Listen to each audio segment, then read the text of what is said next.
4주 동안 우리는 하나님께서 우리의 삶을 어떻게 여시는지 하는 것을 살펴보았습니다. 사가랴의 열린 입을 통해서 찬양하는 입이 열리는 은혜를 보았고, 엘리사의 종 엘리사 사환의 열린 눈을 통해서 보이지 않는 하나님의 보호하심을 보는 그 영적인 눈이 열리는 은혜를 배웠습니다. 귀 먹은 자의 열린 귀를 통해서 하나님의 말씀을 듣는 귀가 열리는 은혜를 경험을 했고, 지난주에는 루디아의 열린 마음을 통해서 하나님께서 주권적으로 마음을 여시는 은혜에 대하여 살펴보았습니다.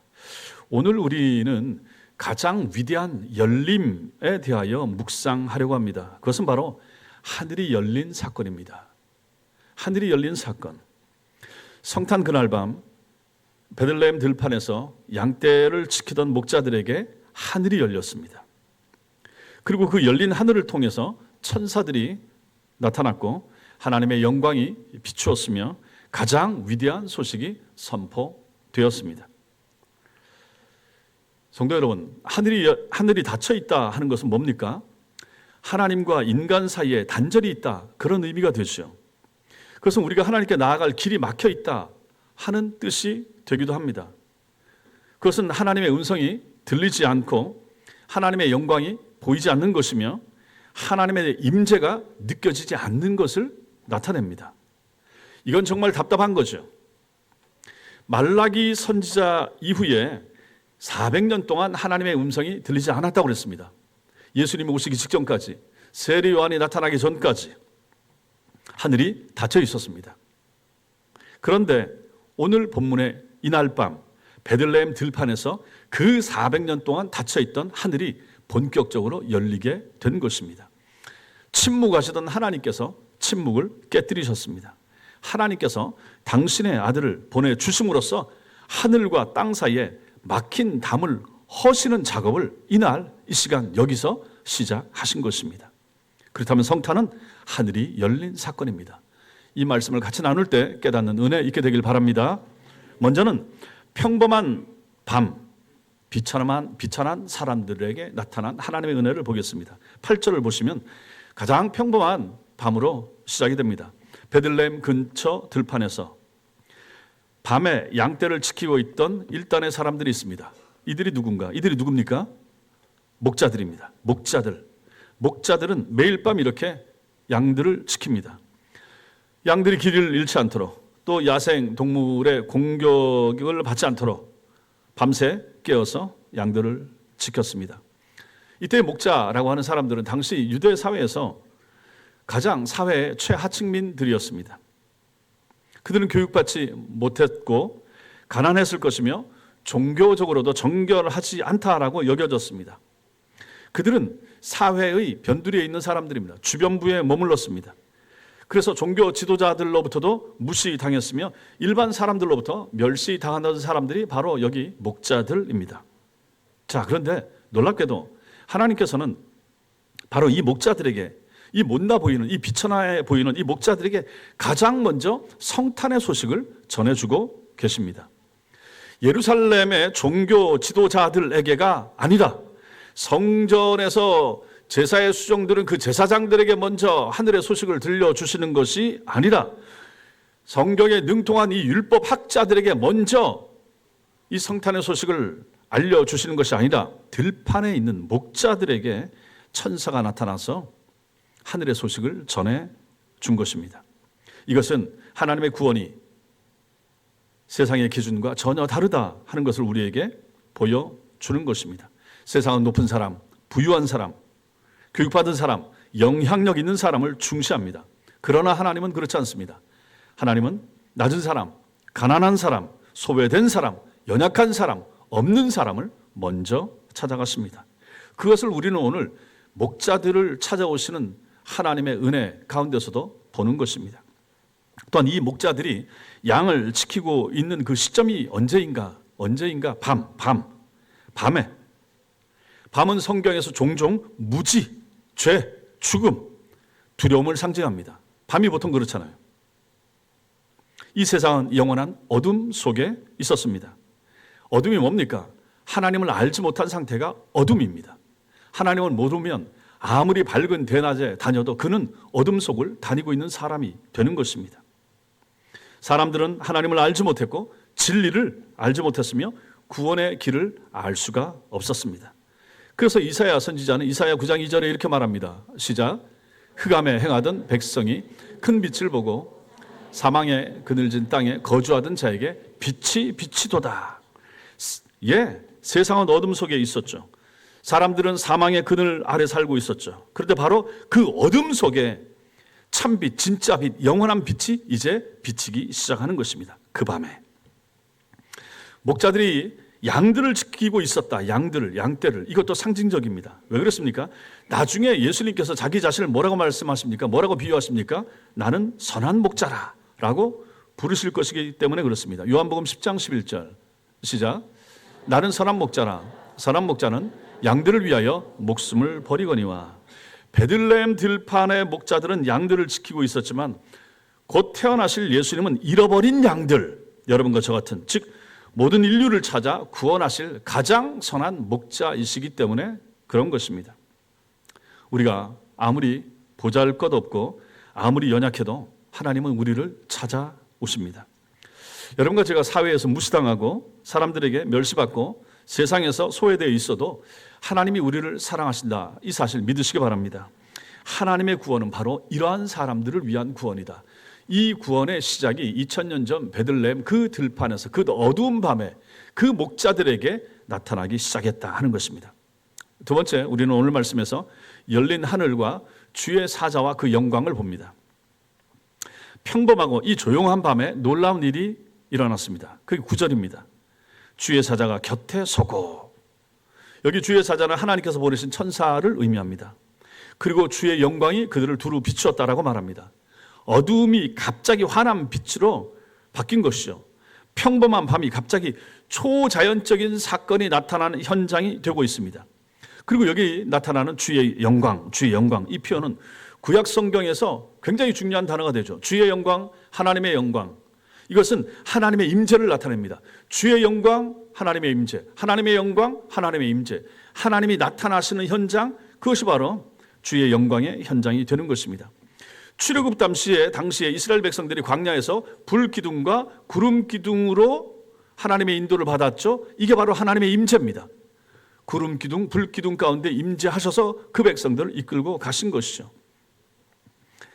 성막이 완성되었을 때 하나님의 영광이 성막에 가득 찼죠. 하나님이 임재하신 것이죠. 솔로몬이 성전을 다 지었습니다. 성전을 완공하고 봉헌할 때 하나님의 영광이 성전에 충만했다. 이렇게 말합니다. 자, 그런데 에스겔 선지자 시대에 이스라엘의 죄악 때문에 하나님의 영광이 그들에게서 떠나갑니다. 죄악으로 가득 찬 그들에게 하나님이 함께 하실 수가 없어서 하나님의 영광이 떠나가고 하나님의 영광이 성전에서 떠나갔습니다. 그래서 에스겔서 10장 11장에 보면 하나님의 영광이 성전에서 떠나가는 슬픈 장면을 기록을 해주고 있습니다. 그 이후에 이스라엘 백성들은 더 이상 눈에 보이는 하나님의 영광을 경험하지가 할 수가 없었던 것입니다. 하나님의 영광을 눈으로 볼 수가 없었던 것이죠. 그리고 두 번째 성전이라고 할 수 있는 스룹바벨 성전 시대, 솔로몬 때와 같은 영광의 임재의 표징이 나타나지 않았습니다. 첫 성전을 짓고 솔로몬 성전을 짓고 완성했을 때 하나님의 영광이 성전에 가득했는데 포로에서 돌아온 이스라엘 백성들이 다시 두 번째 개축해서 지었던 스룹바벨 성전 제2성전에는 하나님의 영광의 임재의 모습이 나타나지 않더라 하는 것입니다. 하늘은 마치 닫힌 듯이 하나님의 음성이 들리지 않는 침묵의 시대가 시작이 되어진 것입니다. 자, 근데 그 시간 이후에 지금 오늘 여기 이 누가복음 2장의 현장 베들레헴 들판에서 하나님의 영광이 다시 나타나기 시작하는 것입니다. 생각해 보십시오.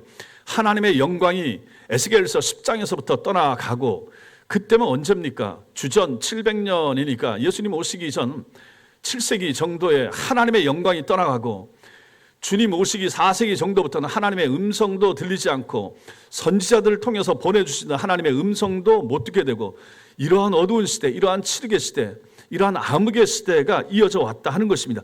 그러다가 이 하나님의 거두어진 영광이 나타나는 때가 바로 여기 누가복음 2장의 현장인 것이죠. 하늘이 열린 것입니다. 닫혔던 하늘이 여기서 열린 것이죠. 하나님께서 침묵을 깨뜨리시고 다시 당신의 백성들에게 말씀하시기 시작한 것입니다.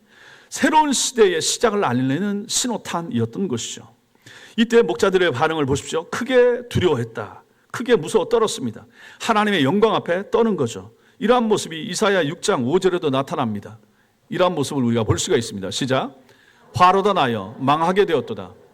나는 입술이 부정한 사람이요 나는 입술이 부정한 백성 중에 거주하면서 만군의 여호와이신 왕을 배웠음이로다. 이사야가 이렇게 고백하는 거죠. 하나님의 거룩하심 앞에서 인간은 자신의 부정함을 깨닫습니다. 그래서 우리가 교회 오면 나는 죄인입니다 라고 말할 수 있는 이유가 여기 있는 거죠. 하나님의 영광 앞에 우리가 서니까 하나님 앞에 서서 나를 돌아보면 누구든지 죄인이거든요. 행위로 어떤 죄악을 행하지 않아도 마음에 하나님 앞에서 죄를 짓고 살아가는 순간과 경우가 얼마나 많은가. 그 모습 가지고 주님 앞에 예배 자리에 나오니 그 하나님의 영광 앞에 나를 비춰보니까 내가 죄가 얼마나 많습니까? 그래서 우리는 죄인이라고 고백을 할 수밖에 없는 거죠.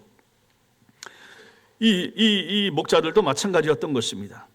하나님의 영광의 나타남 앞에서 그들은 두렵고 떨림을 그 마음속에 느꼈던 것입니다. 그런데 이 두려움은 멸망의 두려움이 아니라 경외의 두려움이고 거룩한 두려움이었던 것이죠. 하나님께서는 이 목자들을 심판하러 오신 것이 아니라 그들에게 좋은 소식을 전하러 왔기 때문에 그런 것입니다. 그러므로 성도 여러분, 여기서 우리가 또다시 확인하는 게 뭡니까? 성탄은 하늘이 열린 사건이라 하는 것이죠. 성탄은 하늘이 열린 사건, 하나님과 인간 사이에 막힌 담이 무너진 사건이 바로 성탄이 되는 것입니다. 에베소서 2장 14절 시작. 그는 우리의 화평이신지라 둘로 하나를 만드사 원수된 것 곧 중간에 막힌 담을 자기 육체로 허시고 하나님과 우리 사이에 막힌 담을 예수께서 오셔서 자기 육체를 십자가에 못 박아 죽으심으로 말미암아 이 하나님과 우리 사이에 막힌 담을 자기 육체로 허셨다 하는 것입니다. 히브리서 10장 말씀 보겠습니다. 시작. 그러므로 형제들아 우리가 예수의 피를 힘입어 성소에 들어갈 담력을 얻었나니 그 길은 우리를 위하여 휘장 가운데로 열어놓으신 새로운 살 길이요 휘장은 곧 그의 육체니라. 아멘. 우리가 예수의 피를 힘입어 성소에 들어갑니다. 여러분과 제가 이 자리에 앉아서 오늘 예배를 드리는 것이 구약시대 같으면 불가능했다 하는 것입니다. 이 안에는 제사장만 들어올 수가 있는 거죠. 그런데 예수께서 죽으심으로 말미암아 예수의 피를 힘입어 이 성소에 들어갈 수 있는 담력을 얻게 된 거죠. 이 길은 우리를 위하여 휘장 가운데로 열어놓으신 새로운 길인데 살 길입니다. 여러분과 제가 그래서 살게 된 것이죠. 휘장은 무엇인가? 곧 그의 육체, 예수 그리스도의 육체다. 예수의 육체를 찢어서 여러분과 제가 이 가운데 들어올 수 있게 된 것입니다. 이처럼 성탄은 하늘이 열린 사건이 되는 것입니다. 이것은 우리가 열어주세요 한다고 해서 될 사건이 아닌 것이죠. 오늘 에바다 시리즈 5번째 설교 제목을 하늘을 열어주소서라고 잡았지만 이거 우리가 열어주소서 한다고 해서 열리는 것이 아닙니다. 2000년 전 그 시대 사람들은 무지했습니다. 하나님의 영광이 떠나가고 하나님의 음성이 들리지 않아도 열어주소서 이렇게 구하는 사람이 없었을 것이고 어쨌든 하나님께서는 침묵하셨습니다. 그러다가 하나님께서 하늘을 열고 그 아들을 이 땅에 보내신 사건이 바로 성탄의 사건이 되는 것입니다.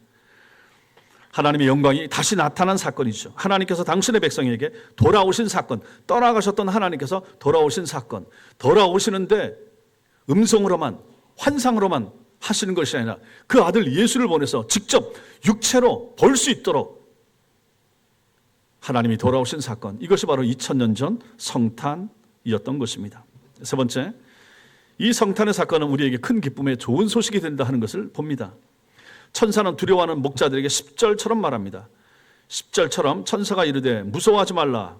보라, 내가 온 백성에게 미칠 큰 기쁨의 좋은 소식을 너희에게 전하노라. 이렇게 말합니다.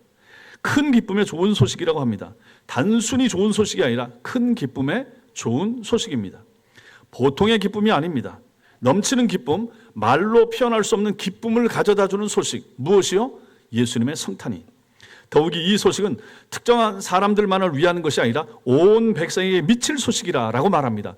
유대인뿐만 아니라 이방인도, 부자뿐만 아니라 가난한 자도, 높은 자만이 아니라 낮은 자도 모두를 위한 소식.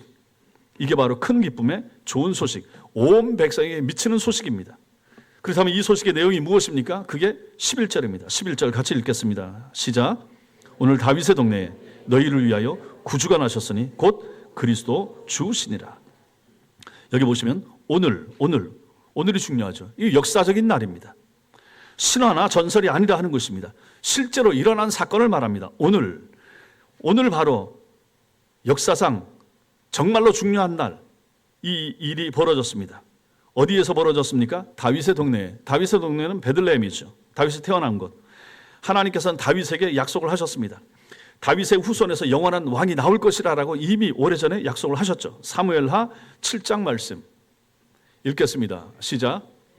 내 수완이 차서 내 조상들과 함께 누울 때에 내가 내 몸에서 날 내 씨를 내 뒤에 세워 그의 나라를 견고하게 하리라. 그는 내 이름을 위하여 집을 건축할 것이요 나는 그의 나라 왕위를 영원히 견고하게 하리라. 이 약속이 이루어진 거예요. 너희를 위하여 말했죠. 이분은 목자들을 위하여, 이스라엘을 위하여, 그리고 모든 인류를 위하여 오신 것입니다. 누가? 예수께서. 이 예수를 오늘 11절에서 뭐라고 부릅니까? 구주가 나셨으니, 구주가 났다. 구원자를 말합니다. 여러분과 저를 구원하시기 위하여 오셨습니다. 무엇으로부터 구원하기 위해서 왔습니까? 죄, 사망, 심판, 지옥. 이것으로부터 구원하기 위하여 예수께서 오셨다. 그래서 여러분과 제가 예수를 믿어야 될 이유가 여기에 있는 거죠. 죄로부터 구원받아야죠. 사망으로부터 구원받아야죠. 심판받지 않아야죠. 절대로 지옥 가지 말아야죠. 그래서 여러분과 저에게는 예수가 필요하다. 구주가 필요하다 하는 것입니다. 그리고 여기서 뭐라고 또 말합니까? 곧 그리스도 주시니라. 곧 그리스도 주시니라. 여기에 세 가지 칭호가 그대로 나타납니다. 첫째가 그리스도입니다. 그리스도, 기름 부음 받은 자, 메시아를 말하는 거죠. 메시아. 이분은, 예수님은 구약이 예언한 바로 그 메시아이십니다. 둘째가 주입니다. 주는 주인, 통치자, 하나님을 의미합니다. 예수님은 단순한 인간 선생, 4대 성인 중에 한 사람 아닙니다. 예수님은 하나님이십니다. 세 번째, 이 모든 것이 합쳐져서 그리스도 주, 즉 주 대신 메시아, 이런 뜻입니다. 빌립보서 2장 11절에 이렇게 선포합니다. 시작. 모든 입으로 예수 그리스도를 주라 시인하여 하나님 아버지께 영광을 돌리게 하셨느니라. 예수님은 주님이십니다. 예수님은 구주이십니다. 그리고 예수님은 그리스도십니다. 그리고 예수님은 만왕의 왕이시다. 이 사실을 믿으시기 바랍니다. 자, 그런데 천사는 이 놀라운 소식과 함께 12절에서 이 예수님이 나타날 것에 대한 사인을 보여줍니다. 표적을 보여주는 거죠. 그걸 제시하는 거죠. 그게 12절에 가니까 뭐냐면 너희가 가서 강보에 쌓여 구유에 누워 있는 아기를 보리니 이것이 너희에게 표적이니라, 사인이니라 이렇게 말합니다. 강보에 쌓여 누워 있는 아기. 여러분, 이것은 얼마나 놀라운 대조입니까? 그 바로 앞절에 11절하고 12절하고 이어서 한번 보십시오. 앞에서는 방금 예수님을 가지고 구주라고 그리스도, 주에 대해서 말하지 않았습니까? 영광스러운 왕, 능력 있는 통치자, 위엄 있는 모습, 이것을 우리가 기대하게 되는 거죠. 11절만 보면. 그런데 12절에 나타나는, 표적에 나타나는 모습은 뭡니까? 강보에 쌓여서 아기 이불에 쌓여 구유에 누워 있는 연약한 아기로 나타나고 있는 거죠. 구유가 뭡니까? 동물의 먹이통 아닙니까? 왕의 아들이 태어났는데 궁전의 요람이 아니라 동물의 먹이통 위에 그 안에 누워 있다 하는 것입니다. 이게 바로 하나님의 방법이라는 거죠. 하나님은 그 아들을 이 땅에 보내시는데 화려하게, 놀랍게, 뛰어나게, 크게, 시끄럽게 보내지 않았습니다. 조용하게, 낮게, 보잘것없이 비참하게 그 아들을 이 땅에 보내시는 것이죠. 연약한 모습으로 보내주셨습니다. 겸손한 모습으로 보내줬습니다. 그래서 고린도 후서에서도 이렇게 말씀합니다. 읽겠습니다. 시작. 우리 주 예수 그리스도의 은혜를 너희가 알거니와 부요하신 이로써 그의 가난함으로 말미암아 너희를 부요하게 하려 하심이라. 예수님은 부요하셨지만 우리를 위하여 가난하게 되셨습니다. 아니, 생각해 보세요. 하나님의 아들인데 얼마나 부요하시겠습니까? 온 천지 만물을 만드시고 그걸 통치하고 주관하시는 하나님이신데, 근데 그분이 가난한 모습으로 이 땅에 오셨다 하는 것이죠. 가난한 모습으로 오셨기 때문에 가난한 자와 부유한 자 모두를 다 포용하고 안으실 수가 있으신 것이죠. 빌립보서 2장 6절과 8절 말씀입니다. 시작. 그는 근본 하나님의 본체시나 하나님과 동등됨을 취할 것으로 여기지 아니하시고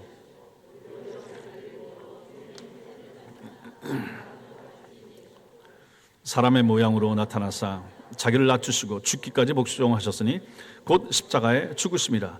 이것이 바로 성육신의 신비라 하는 것입니다. 하나님이 사람이 된 거예요. 하나님이 인간이 되신 거예요.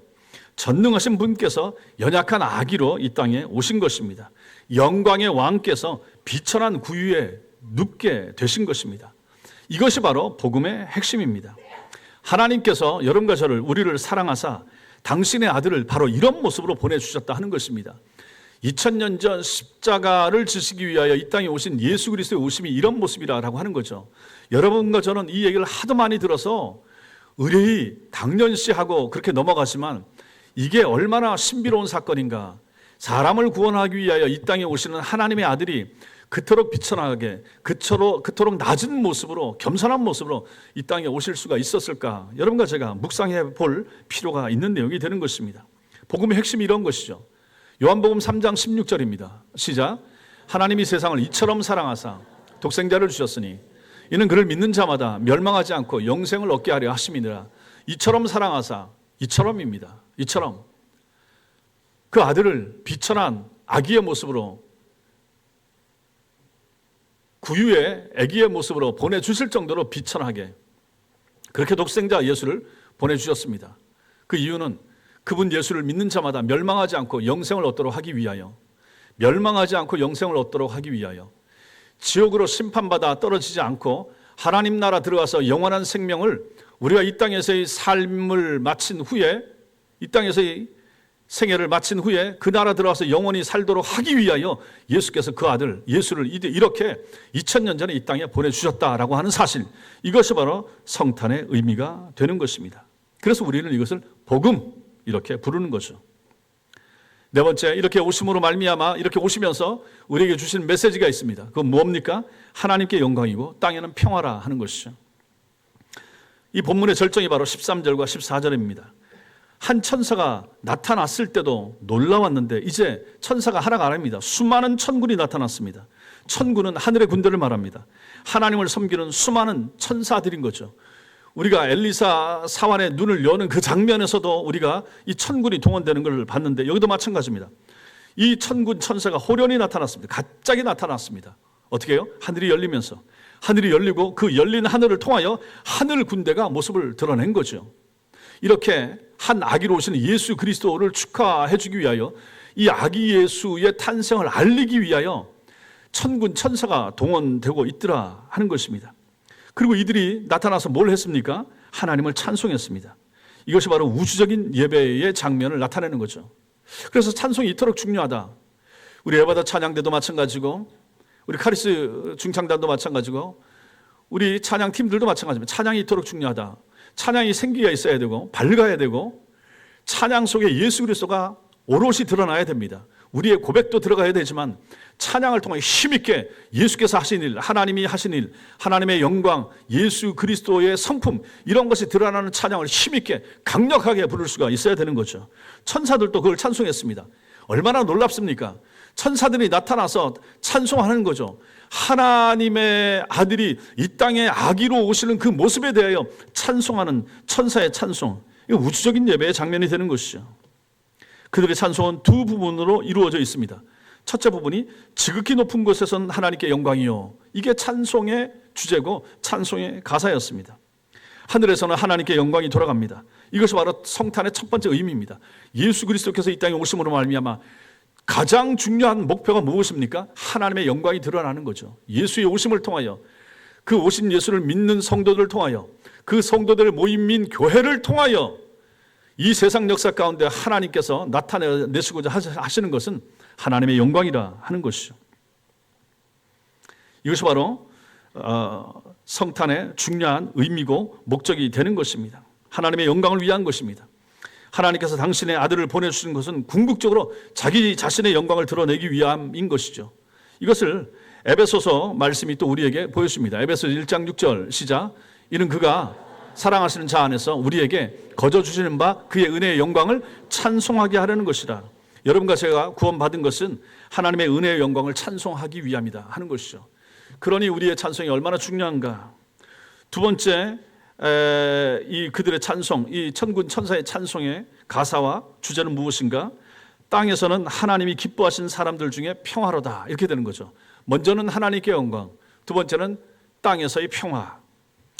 하늘에서 하나님께 영광이 돌아가는 동시에 땅에서는 사람들에게 평화가 임한 것입니다. 예수께서 평화를 가지고 이 땅에 오신 것이니까요. 하나님께 영광이 돌아갈 때 비로소 사람들은 평화를 얻게 됩니다. 여기 표현 중에 이걸 보십시오. 하나님이 기뻐하신 사람들, 이 표현이 있죠. 이것은 이 하나님이 허락하시는 평화가 땅에 있는 모든 사람들에게 자동적으로 저절로 주어지는 것은 아니라 하는 것을 보여줍니다. 하나님이 예비하신 예수 그리스도를 통한 평화는 모든 사람들에게 일률적으로 무조건 주어지는 것이 아닙니다. 누구에게 주어집니까? 하나님이 기뻐하시는 사람들에게만 주어지는 것입니다. 하나님께서 기뻐하는 사람들, 하나님과 화목한 사람들, 하나님과 화목한 관계에 있는 사람들에게만 이 평화가 주어집니다. 이들이 누굽니까? 이들이 누굽니까? 우리입니다. 여러분은 한 사람 한 사람이죠. 예수 믿는 신자들입니다. 예수 믿는 신자들에게만 하나님이 예비하신, 예수를 통해서 예비하시고 준비하신 이 평화가 임하게 된다 하는 것입니다. 이처럼 천사들의 찬송은 성탄의 완전한 의미를 담고 있습니다. 성탄은 하나님께 영광을 돌리는 사건이며 동시에 인간에게 평화를 가져다 주는 사건입니다. 그래서 교회는 이 평화를 선포해야 되는 거죠. 신자는 이 평화를 선포하는 것입니다. 참되게 예수를 믿는 사람들은 불화 가운데 있을 수가 없습니다. 평화, 예수가 들어가는 곳에 평화, 예수가 들어가는 나라, 예수가 들어가는 공동체, 예수가 들어가는 가정에 평화가 임해야 되는 거죠. 예수 믿는데 마음에 불편함이 있고 분노가 있다, 말이 안 되죠. 예수를 믿는 신자들의 가정에도 마찬가지 아니겠습니까? 예수를 엄마가 믿든 아빠가 믿든 딸이 믿든 아들이 믿든 누가 믿어도 마찬가지입니다. 그 가정에 예수로 말미암은 한 명의 신자가 있더라도 그 가정에 평화가 있어야 마땅하지 않겠습니까? 이것을 위해서 예수께서 오셨는데요. 이 천사들의 찬송은 오늘도 계속되고 있습니다. 계시록 5장에 보면 우리는 하늘나라의 예배 장면을 보게 됩니다. 거기에 보면 수많은 천군과 천사들과 또 성도들이 그리고 어린 양이신 예수님께 영광과 존귀와 찬송을 올리는 장면이 나옵니다. 그래서 이 계시록 5장은 우리가 나중에 하나님 나라 들어가서 어떤 생애와 어떤 삶을 살 것인가를 잘 보여주는 내용이 되는 것이죠. 그 나라 들어가서 이렇게 찬송하고 기뻐하면서 예수님을 높이면서 살게 되리라 하는 것이죠. 그 장면, 지금도 우리는 보이지 않지만 하나님 나라에서 이 찬송과 이 영원한 예배가 계속해서 이어지고 있는 거죠. 이렇게 오늘 베들레헴에서 누가복음 2장에 나타나는 이 베들레헴에서 시작된 찬양은 그 이후로 천군 천사들과 함께 하늘에서 계속되고 있고 땅에서는 기뻐하심을 입은 사람들 중에 이 찬송이 계속 이어지는 거죠. 신자들의 모임 가운데 교회 각처에 흩어진 교회들 가운데서 이 찬송이 계속될 것이다. 그리고 이 찬송을 부르는 사람들, 이 사람들만 따로 모아서 두 번째 하늘이 열리면서 예수 그리스도 재림하시고 모든 사람들을 신자들 데리고 하나님 나라 들어갔을 때 거기서 완전한 찬송이 이제 하나님 나라에서 영원히 이어지게 될 것이라 하는 것입니다. 그러므로 여러분과 저도 이 찬양에 적극적으로 힘있게 참여하는 사람들이 될 수 있어야 되는 것입니다. 그러므로 성도 여러분, 여러분과 제가 은혜를 받으면 찬송하게 됩니다. 찬송하게 됩니다. 세상 노래도 마찬가지잖아요. 자기가 감동을 받은 곡이 있으면 입에서 흥얼흥얼 나오게 되죠. 노래를 듣게 되죠. 운동할 때도 듣고 설거지할 때도 듣게 되죠. 신자들의 바뀐 성정, 우리가 참 신자가 되면 찬송이 좋아지게 됩니다. 그 사람이 노래를 잘하든 못하든 전혀 상관이 없습니다. 예수가 좋은 걸요. 예수님이 좋거든요. 그래서 이 좋은 예수님이 내 속에서 노래로 내 입술로 계속해서 나오게 되는 것이죠. 그러므로 참 신자들은 찬송을 열심히 잘할 수밖에 없습니다. 교회 와서 하는 찬송 굉장히 중요하죠. 교인들과 함께 같은 시간에 같이 찬양하는 거 굉장히 중요하고 참 귀합니다.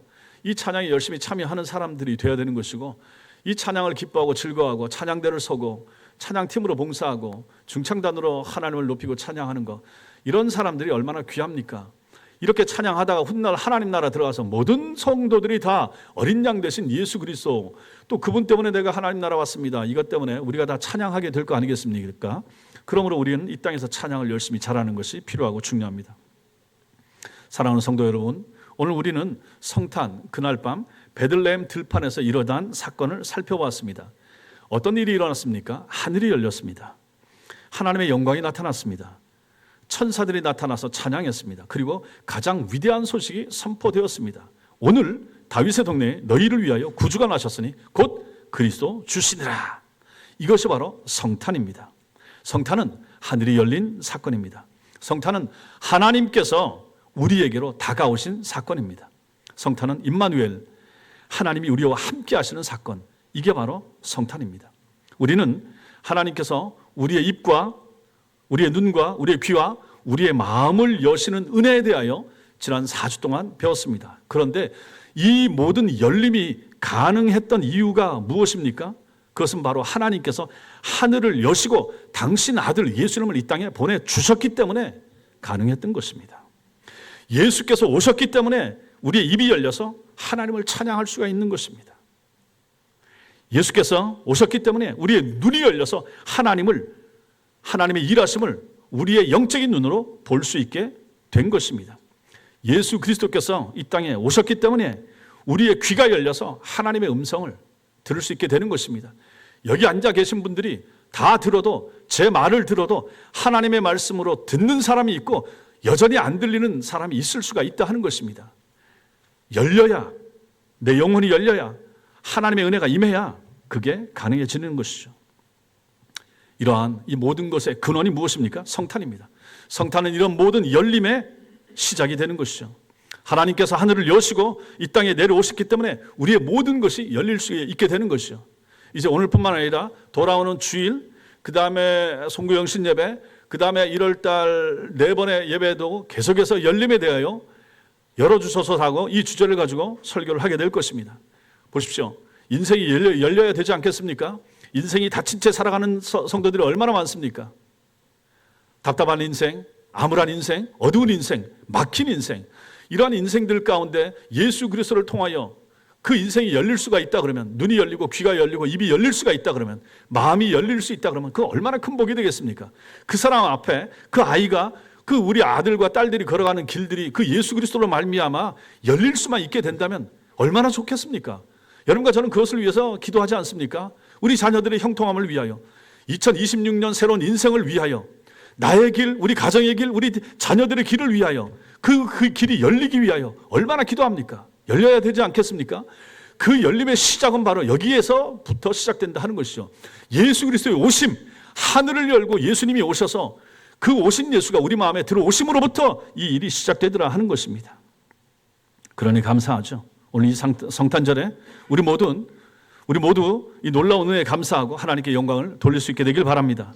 천사들이 지극히 높은 곳에서는 하나님께 영광이요 라고 찬양했듯이 우리도 하나님께 영광을 돌릴 수 있게 되길 바랍니다. 그리고 우리 모두 또 평화를 누려야 됩니다. 천사들이 땅에서는 하나님이 기뻐하시는 사람들 중에 평화로다라고 노래했기 때문에 우리도 그리스도를 통해서 주시는 평화를 누리고 그 평화를 또 다른 사람들에게 나누어 줄 수 있어야 될 것입니다. 무엇보다도 우리가 먼저 임마누엘을 체험해야 됩니다. 하나님이 우리와 함께 하신다. 하나님이 우리와 함께 하신다. 임마누엘이 무엇입니까? 성령이 내 속에 들어온 것, 이것이 바로 임마누엘입니다. 예수님이 내 마음속에 믿어지면 임마누엘입니다. 믿습니까? 하나님이 나와 함께 하시는 것입니다. 예수께서 우리 속에 돌아가 계시고 성령이 우리 속에 믿음을 주면 그 사람의 상태가 바로 임마누엘 하는 상태입니다. 이런 생애, 하나님이 우리와 함께 하신다, 이걸 믿는 것입니다. 예수님이 우리와 함께 하신다, 믿어지는 것이죠. 이것이 바로 성탄의 가장 큰 축복입니다. 성탄의 가장 큰 축복, 임마누엘이 믿어지는 것입니다. 예수님이 나와 함께 하시는 것입니다. 그래서 우리는 기쁠 수밖에 없죠. 그래서 우리는 성탄을 기뻐하는 것입니다. 그래서 여러분과 저는 메리 크리스마스 하는 것입니다. 옆에 분들하고 인사하겠습니다. 메리 크리스마스.